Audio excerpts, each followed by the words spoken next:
Lee Hannah pushed herself gently along the smooth metal wall of the space station corridor. Her feet barely touched the floor in the low gravity. Everything here was so clean and bright, nothing like the old movies about space she had watched back on Earth. The walls glowed with a soft blue light, and strange symbols moved across display screens in languages she was still learning to read. She was only 16, but she felt much older here among the aliens.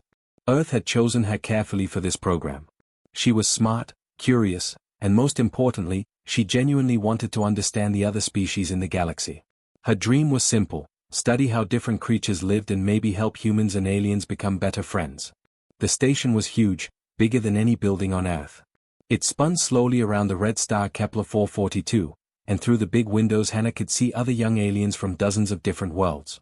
Some looked almost human, others were so strange she had to remind herself not to stare.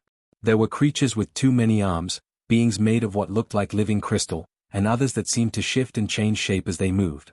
Her favorite part was the xenobiology lab. That was where she spent most of her free time, reading about how different species had evolved on their home planets. Today was supposed to be different though. Today they were doing a diplomatic exercise, practicing how to solve problems between different species peacefully. But Hannah got lost on her way to the exercise room. The station was so big and the corridors all looked the same. She found herself in a section she had never seen before. The walls here were darker, and she noticed there were no windows. Signs on the doors were in a language her translator could not understand. That should have been her first warning to turn around and leave. Instead, curiosity got the better of her. She heard sounds coming from behind one of the doors, not normal sounds, but something that made her stomach feel sick. She pressed her ear to the door and heard what could only be screaming. But the screams were not human. They were the sounds of pain from creatures she could not identify. Her hands shook as she found a small window in the door and looked inside. What she saw made her forget how to breathe. Counselor Vextar, one of the most important leaders in the Galactic Council, stood over a metal table. On the table was a creature Hannah recognized from her studies, a peaceful species known for their art and music. The creature was strapped down and Vextar was doing things to it that Hannah knew were against every law the council claimed to follow. There were other tables in the room. Other creatures. All of them suffering. Hannah quickly pulled out her personal recorder, a small device that looked like a pen. Earth had given one to every human ambassador, just in case they needed to document important meetings. Her fingers moved fast, recording everything she could see through the window. The evidence was clear: this was torture, and it was being done by one of the council's own leaders. She knew she had to report this immediately. The council had strict laws about how sentient beings should be treated. What Vextar was doing was not just wrong, it was the worst kind of crime in galactic law. But when Hannah tried to report what she had seen, she discovered something that scared her more than the torture itself. The first official she contacted dismissed her claims without even looking at her evidence. The second one told her she must be mistaken. The third accused her of making up stories for attention. The fourth official never answered her messages at all. Panic began to set in. If the officials would not listen, maybe she could send the evidence directly to Earth. Her government would know what to do. They would make sure the right people saw what was happening. She found a quiet corner of the station and began preparing an encrypted transmission to Earth. Her fingers moved quickly over the control pad, uploading the video files and her detailed report. All she had to do was press send and Earth would know the truth. That was when they found her. Security officers surrounded her before she could react. They took her recorder and dragged her to a small, windowless room deep in the station. The room was cold and empty except for a single chair and a bright light overhead. Hours passed before the door opened again. When it did, Counselor Vextar himself walked in. Up close, he was even more terrifying than Hannah had imagined. His body was covered in hard, dark plates like armor, and his face had too many eyes. When he spoke, his voice came through a translator device, but she could hear the clicking and hissing of his real voice underneath. "You foolish little creature," he said, moving closer to her chair. "Did you really think we would allow a primitive species like yours to interfere with important scientific work?" "But the council laws say." Hannah tried to speak, but he cut her off. "Laws are for those with the power to enforce them," Vextar clicked. "Your species exists to serve us. You are laborious, nothing more. Useful for simple tasks, but far too stupid to understand the bigger picture." His clawed hand reached for her throat. "It is time you learned your place in the natural order." Lee Hannah died in that cold room, far from her family and the blue skies of Earth. In her final moments, she was still clutching the backup data chip she had hidden in her clothes, hoping somehow the evidence would reach home. The official report was filed 3 days later. It stated that Ambassador Lee Hanna had died in an unfortunate accident during a routine safety drill. A malfunction in the station's life support system had caused sudden decompression in her quarters. The council expressed their deepest regrets and promised to review all safety protocols. They sent flowers to her funeral on Earth and made speeches about the tragic loss of such a young, promising diplomat. What they did not know was that they had just made the worst mistake in galactic history. They had killed a human child, and humanity was about to show them exactly what that meant. Dr. Kim Jin-ho was working late in his laboratory when the message came. The quantum equations on his computer screen blurred as he read the official report from the Galactic Council. His daughter Hannah was dead. An accident, they said. A malfunction during a safety drill. He sat in his chair for a long time, staring at the words on the screen. His brilliant daughter, who had dreamed of studying alien life forms since she was a little girl, was gone. She would never come home to tell him about the strange creatures she had met or the new things she had learned. Across Seoul, Admiral Park Myra was in the middle of an important military meeting when her aide whispered in her ear. She excused herself and took the call in a private room.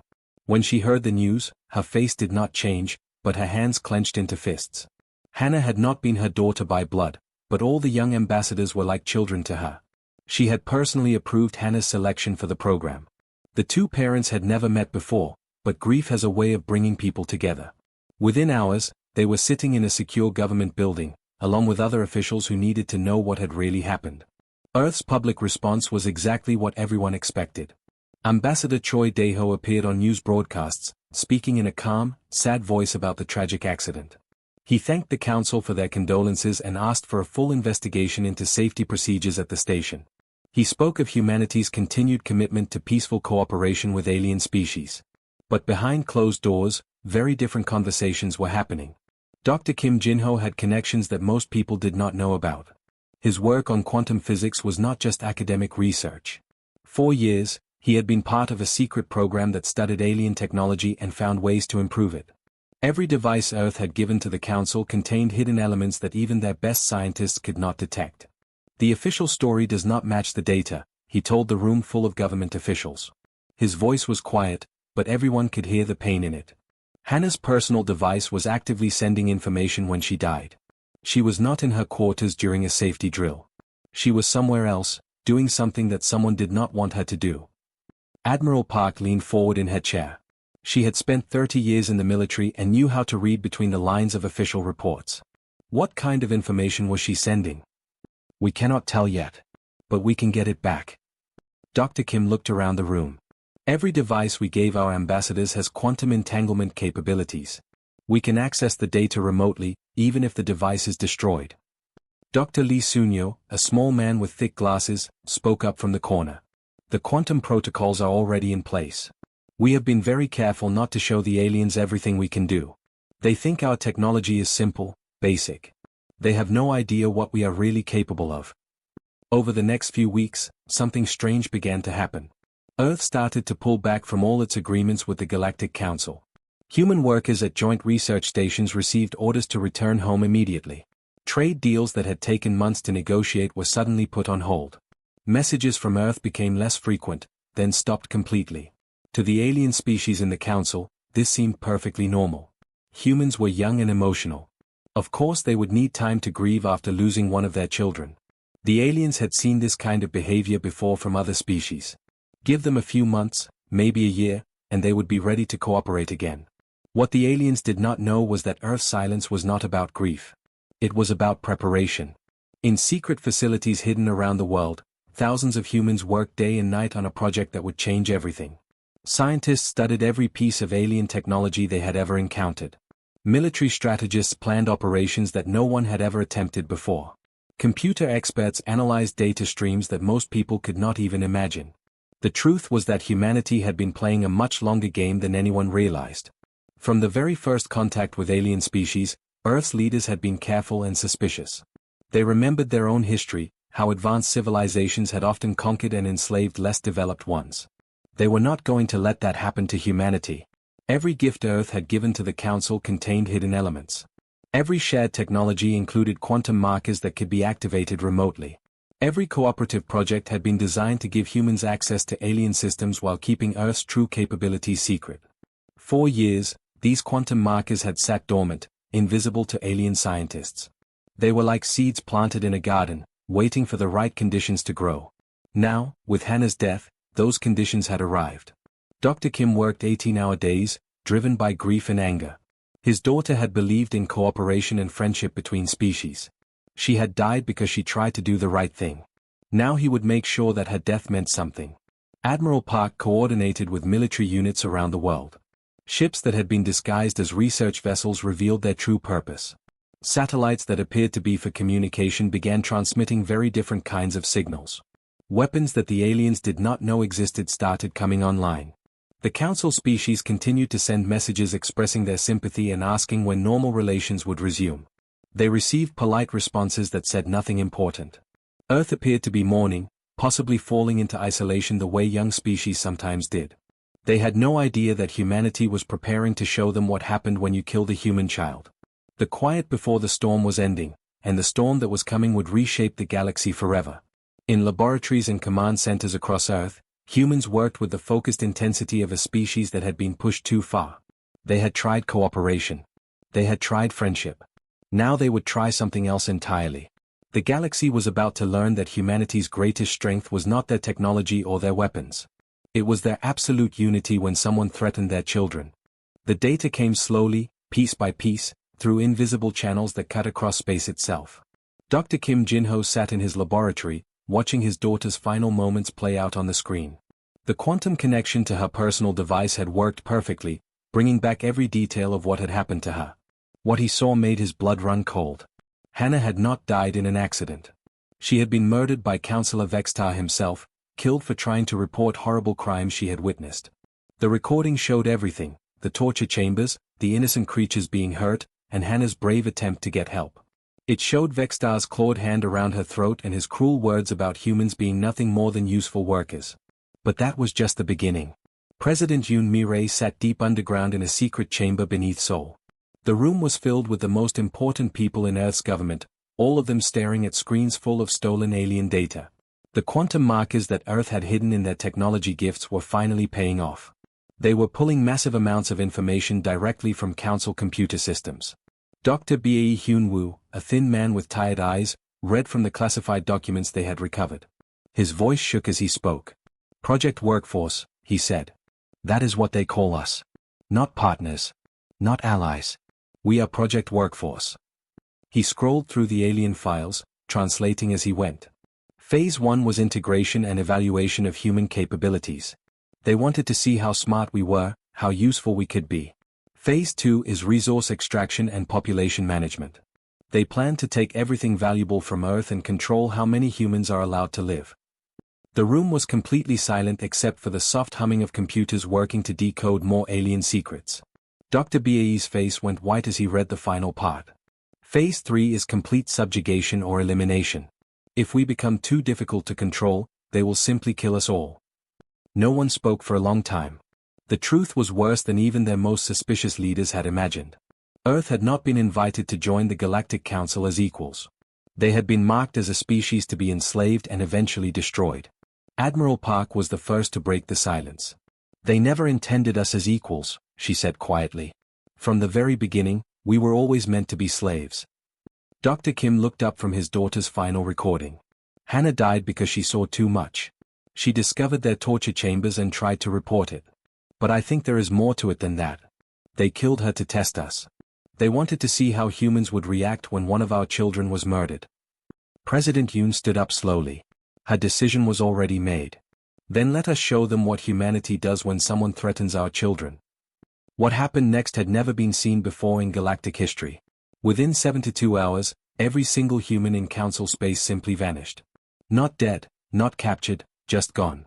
Ambassador Choi Dae-ho was giving a speech about trade agreements when he suddenly stopped mid-sentence, touched his ear as if listening to something, and walked out of the room. He was never seen again. Human scientists working on joint research projects left their laboratories during lunch breaks and never came back. Their alien colleagues found empty rooms with all the human equipment missing. Human traders docked at alien space stations completed their business transactions, returned to their ships, and disappeared into hyperspace without filing flight plans or saying goodbye. Human students at alien universities finished their classes for the day and were gone by morning, leaving behind only empty dormitories and confused alien roommates who wondered where their human friends had gone. The transportation technology Earth used was something the Council had never seen before. It did not rely on normal faster-than-light travel. Instead, it folded space itself, allowing people and objects to step from one location to another instantly, regardless of distance. Trade agreements that had taken years to negotiate were cancelled overnight. Joint research projects found their human partners replaced by empty laboratories and missing equipment. Embassy buildings stood vacant, their quantum computer cores mysteriously gone, leaving only blank walls and confused alien security guards. Then something even more unprecedented happened. The Sol system went completely dark. No radio transmissions came from Earth. No ships left the system. No responses came to any attempts at communication. It was as if humanity had simply decided to stop existing as far as the rest of the galaxy was concerned. Council ships that tried to approach the Sol system found something impossible. They could see the star and planets on their sensors, but when they tried to enter the system, they found themselves somewhere else entirely. Space itself seemed to bend around Earth's solar system, making it unreachable. For the first time in the history of the Galactic Council, an entire species had chosen to disappear. Alien news broadcasts tried to explain what was happening. Some said humans were having an emotional breakdown over the death of their young ambassador. Others suggested that Earth had discovered some terrible threat and gone into hiding. A few conspiracy theorists claimed that humans had never been what they appeared to be. But in the highest levels of the Council government, leaders like Vextar were beginning to understand that they had made a terrible mistake. The quiet, cooperative humans had been hiding something. The species they thought they could easily control had capabilities they had never suspected. The silence from Earth was not grief. It was not fear. It was preparation for something that would change the galaxy forever. In the empty human embassies, automatic systems continued to function for a few days before shutting down permanently. The last messages they sent were identical, broadcast to every Council world at the same time. We know what you planned for us. We know what you did to Hannah. We will not forget, and we will not forgive. This is your only warning. Then even those systems went quiet, and the galaxy began to understand that the age of the Galactic Council was ending. Councillor Vextar was flying to an important meeting when his shuttle started acting strange. The navigation computer kept making small mistakes, showing his destination as being a few kilometers off from where it actually was.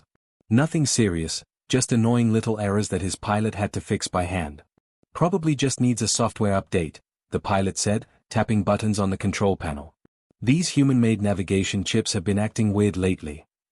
Vextar did not think much about it. He had more important things to worry about than minor technical problems. 6 weeks had passed since the humans had disappeared, and the Council was still trying to figure out what had happened. Some leaders thought the humans would come back eventually. Others were planning to send military ships to Earth to force them to return. But then the problems got worse. The communication system on Vextar's homeworld started running slowly. Messages that should have taken seconds to send began taking minutes, then hours. When technicians looked at the equipment, they found something impossible.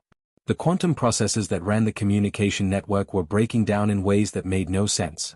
The quantum fields are becoming unstable, the chief technician reported. But we do not understand why. These systems have worked perfectly for hundreds of years. Vextar demanded answers, but none came.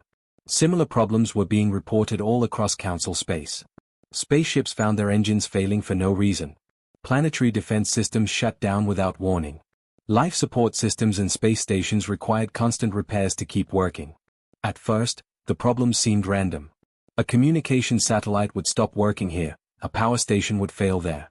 But slowly, a pattern began to emerge. Every system that was having problems had one thing in common. It contained technology that humans had helped to build or improve. Chief Technician Zalthek stood before an emergency meeting of the Council, his forearms waving in frustration. It is impossible, he said. Human technology was simple, basic. They had quantum processors, yes, but nothing advanced. Their faster-than-light drives were crude compared to ours. There is no way they could be causing these failures. But Zalthex was wrong, and someone watching from very far away knew it. Dr. Nam Jiwan sat in a secret observatory hidden in the cold, dark edge of Earth's solar system. From here, she could watch everything that was happening in Council space without being detected. Her screens showed the growing chaos as alien technology failed across the galaxy. She smiled, but it was not a happy smile. It was the smile of someone getting revenge. Humanity had been playing a very long game. 4 years, every time they had shared technology with the Council, they had hidden something inside it. Not weapons or explosives, but something much more clever. They called them quantum seeds, tiny pieces of code that could change how reality itself worked. Every handshake between human and alien computers had planted these seeds. Every shared database contained them. Every joint research project had been an opportunity to spread them further through Council systems. The aliens had accepted humanity's gifts eagerly, never realizing they were inviting a virus into the heart of their civilization. The seeds had waited patiently for years, completely invisible to alien scientists. Now, with a signal from Earth, they were waking up. Phase 1 complete, Dr. Nam reported to her commanders back on Earth. Their infrastructure is compromised. Beginning Phase 2. Across the galaxy, the destruction accelerated. Power grids that had supplied energy to alien cities for centuries suddenly stopped working. The quantum drives that allowed faster-than-light travel began refusing to start. Communication networks that connected thousands of worlds collapsed as the quantum connections holding them together fell apart. On Vextar's homeworld, the lights went out and never came back on. Backup generators failed one by one. The planetary government tried to send messages asking for help, but their communication systems were dead. They were alone in the dark. Similar scenes played out on hundreds of worlds. Alien species that had ruled the galaxy for thousands of years found themselves helpless as their technology simply stopped working. Ships fell from the sky when their engines died. Space stations lost life support and had to be evacuated. Entire civilizations that depended on advanced technology were reduced to using fire and basic tools. The worst part was that no one understood what was happening. Alien scientists worked desperately to fix their failing systems, but every repair attempt failed. It was as if the universe itself had decided that their technology should not work anymore. In the council chambers, panic spread like wildfire. Leaders who had ruled over vast interstellar empires found themselves trapped on their homeworlds, unable to communicate with their own colonies. Military commanders discovered that their fleets were stranded, their weapons systems offline, their ships drifting helplessly in space. How are they doing this? Vextar screamed at his advisors. They are primitives. They should not have this kind of power. But his advisors had no answers. The quantum seeds planted by humanity were not just breaking down alien technology, they were changing the fundamental rules that made that technology possible. It was like rewriting the laws of physics themselves, making it impossible for council systems to function. Dr. Nam watched it all from her hidden observatory, recording every detail. The mighty Galactic Council, which had ruled 1,000 worlds and planned to enslave humanity, was falling apart. Their advanced civilization was crumbling, not through war or invasion, but through the simple act of making their technology forget how to work. They killed Hannah because they thought we were weak, she whispered to herself. They thought we were just useful workers who would do whatever they told us. Now they are learning what humans are really capable of. The erasure was just beginning. Soon, the aliens would understand that threatening humanity's children came with a price they could never afford to pay. The greatest war fleet in galactic history launched toward Earth with desperate anger. Millions of ships from hundreds of different alien species flew together through space, carrying every weapon the Council had ever built. They came from all directions, filling the darkness between stars with their angry lights. The aliens were terrified and furious. Their technology was failing everywhere. Their cities were going dark. Their people were dying as life support systems stopped working. They knew humanity was responsible, though they still did not understand how it was possible. Their only hope was to destroy Earth before their own civilization collapsed completely. But when the massive fleet reached Earth's solar system, they found something impossible waiting for them. Structures surrounded the sun, not ships or space stations, but things that hurt to look at. They seemed to exist in more dimensions than should be possible, twisting and bending in ways that made alien eyes water and alien minds feel sick. The structures were not bright, but they were wrong in a way that made reality itself feel uncomfortable. The fleet commanders gave the order to attack. Every weapon fired at once. Laser beams that could cut planets in half. Missiles that could destroy entire moons. Energy weapons that had never failed to destroy their targets. Nothing happened. The weapons did not bounce off shields. They were not stopped by armor. They simply were not there anymore, as if the universe had decided that violence against Earth was not allowed to exist. Admiral Park Myra watched all of this from her command center deep inside the moon. The aliens had never known that humans had built a secret base in Luna's core, hidden from their senses by technology the Council could not detect. Around her, massive quantum computers hummed as they performed calculations that rewrote the rules of reality across the entire galaxy. President Yoon's image appeared as a hologram in the command center. "They still do not understand what this is about," Admiral Park said quietly. "They think we want their territory or their resources. Should we tell them the truth?" President Yoon asked. Admiral Park nodded. "Once. For Hannah." The transmission went out instantly to every Council world at the same time. It bypassed their broken communication systems using quantum channels that the aliens had never known existed. On every planet, in every remaining building with power, screens lit up with the same message. First, they saw a simple image, Lee Hannah at 16 years old, sitting in her bedroom in Seoul.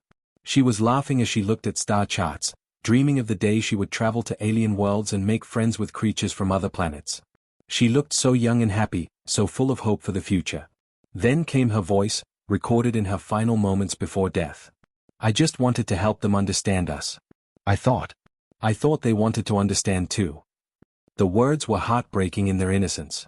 Even as she was dying, Hannah had believed that there had been some mistake, that the aliens really wanted peace and friendship. Finally, Admiral Park's voice filled the silence. Her words were calm and flat, like a judge reading a final sentence. Lee Hannah was 16 years old. She wanted to study how different species could learn from each other. She believed in cooperation, in understanding, in building something beautiful together among the stars. "You murdered her because you thought humanity was weak. You were wrong about our strength, and you were wrong about our nature." The Admiral paused, letting her words sink in across the galaxy. "We are not conquerors. We are gardeners. And sometimes, gardening requires removing the weeds. This is not war. War implies you have something we want, or that there is some outcome where we coexist. This is erasure. We are returning you to the state you were in before you learned to reach for the stars." On alien worlds, leaders who had ruled for centuries listened in growing horror. "In time, your descendants might earn the right to try again. We will be watching.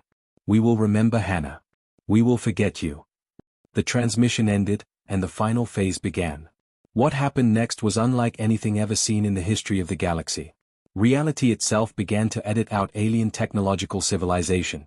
Not through explosions or destruction, but through the simple assertion that a species capable of murdering children for curiosity had never deserved to touch the stars. Power systems did not just fail, they stopped being possible. The quantum principles that made them work simply ceased to exist in Council space. Ships did not crash, they forgot how to fly. The laws of physics that allowed faster-than-light travel were quietly removed from the universe, stranding alien fleets between the stars. Across hundreds of worlds, advanced civilizations that had existed for thousands of years began to forget how their own technology worked. Scientists stared at equipment they had used every day, unable to remember what it was for. Engineers found themselves unable to understand machines they had built with their own hands. Within 1 year, the mighty Galactic Council had been reduced to primitive societies struggling to rediscover fire. Their great cities became empty ruins. Their vast knowledge became forgotten myths. Their interstellar empire became isolated worlds with no memory of how they had once ruled the galaxy. Meanwhile, humanity's ships departed Earth for distant galaxies, leaving the local region behind forever. They had no interest in ruling over the broken remains of their enemies. They were explorers and builders, not conquerors. They would find new places to grow, new species to befriend, new wonders to discover among the infinite stars. Behind them, they left worlds full of primitive aliens who could barely remember that they had once been something greater. In their dreams, sometimes, they remembered a name, Hannah, and woke up crying without knowing why. They told their children stories about terrible things that happened when you hurt someone important, but the details were always vague and confusing. The galaxy was quiet now, and in that silence, humanity had spoken louder than any weapon ever could.